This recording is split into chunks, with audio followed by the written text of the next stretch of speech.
Big boss house లో ముగ్గురు వ్యక్తుల నుంచి ఇద్దరు అవ్వాలంటూ మరో సెలబ్రిటీని తీసుకువచ్చారు నాగార్జున. విడుదల 2 సినిమా ప్రమోషన్ లో భాగంగా hero Vijay Sethupathi, heroine Manju Warrier stage మీదకు వచ్చారు. హౌస్ నుంచి విడుదల చేసి వారిని ఇక్కడికి తీసుకురావాలనే విషయాన్ని నాగార్జున వారిద్దరికి తెలియజేశారు. అయితే ఈ విషయంలో ముందు ఆయన బాధపడ్డారు విజయ్ సేతుపతి. మంజుకి ఆ బాధ్యత అప్పగించారు. సో సరదాగా మొత్తానికి ఆ సినిమా గురించి కూడా మాట్లాడడం జరిగింది. ఇక టాప్ 3 నబీల్, నిఖిల్, గౌతమ్ నిలిచారు.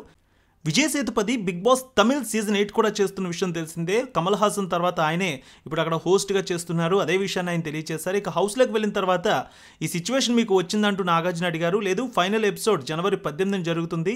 అదే విషయాన్ని తెలియజేశారు విజయ్ సేతుపతి. ఇప్పటి వరకు 70 రోజులు మాత్రమే షో అయిందనే విషయాన్ని కూడా చెప్పారు. ఇక మొదటి సీజన్ అని నేను ఇప్పుడు కంటెస్టెంట్స్ దగ్గర నుంచి నేర్చుకుంటున్నాననే విషయాన్ని కూడా సరదాగా తెలియజేశారు విజయ్ సేతుపతి. మొత్తానికి ముగ్గురు ఇంటి సభ్యుల్ని, నిఖిల్ని, నబీల్ని, గౌతమ్ని ముగ్గురిని కూడా యాక్షన్ రూమ్కి తీసుకువెళ్లారు. అక్కడ బిగ్ బాస్ ఏర్పాటు చేసినటువంటి బాక్సుల్లో వారు ముగ్గురు నిల్చున్నారు. సో ఈ సమయంలో హౌస్లో నబీల్ ఎలిమినేట్ అయ్యాడు. ఇక మిగిలింది ఇద్దరు మాత్రమే. సో మొత్తానికి టాప్ 2 కంటెస్టెంట్స్గా నిఖిల్, గౌతమ్ నిలిచారు. సో నబీల్ని స్టేజ్ మీదకి తీసుకువచ్చేశారు విజయ్ సేతుపతి, మంజు వారియర్. సో మొత్తానికి నాగార్జున ఈ విషయాన్ని ప్రశ్నించారు. సూట్ కేసు తీసుకోలేదు, మంచి ఆఫర్ వచ్చింది కదా, దాని గురించి ఏదైనా బాధపడ్డావంటే అస్సలు ఇంత కూడా బాధపడలేదనే విషయాన్ని కూడా తెలియజేశారు. చాలా ఆనందంగా ఉందనే విషయాన్ని కూడా తెలియజేశాడు నబీల్. నేను హౌస్లోకి డబ్బుల కోసం రాలేదని 2 తెలుగు రాష్ట్రాల ప్రజల ప్రేమ గెలుచుకోవడానికి ఇక్కడ వచ్చాను.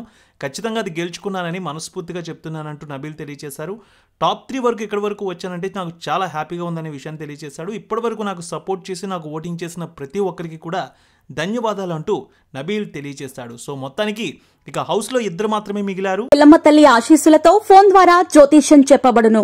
గురూజీ శ్రీనివాసరాజు జ్యోతిష్యంలో అపారమైన అనుభవం ఉన్న గురువు గారు మీకు ఏ సమస్య ఉన్నా పరిష్కారం చూపుతారు. ప్రేమ, పెళ్లి, విదేశీయానం, ఆరోగ్య సమస్యలు, ఆర్థిక ఇబ్బందులు, వాస్తు, దాంపత్య సమస్యలు, కుటుంబ కలహాలు, వ్యాపార సమస్యలు, ఇలా అన్నింటికీ పరిష్కారం చూపబడును.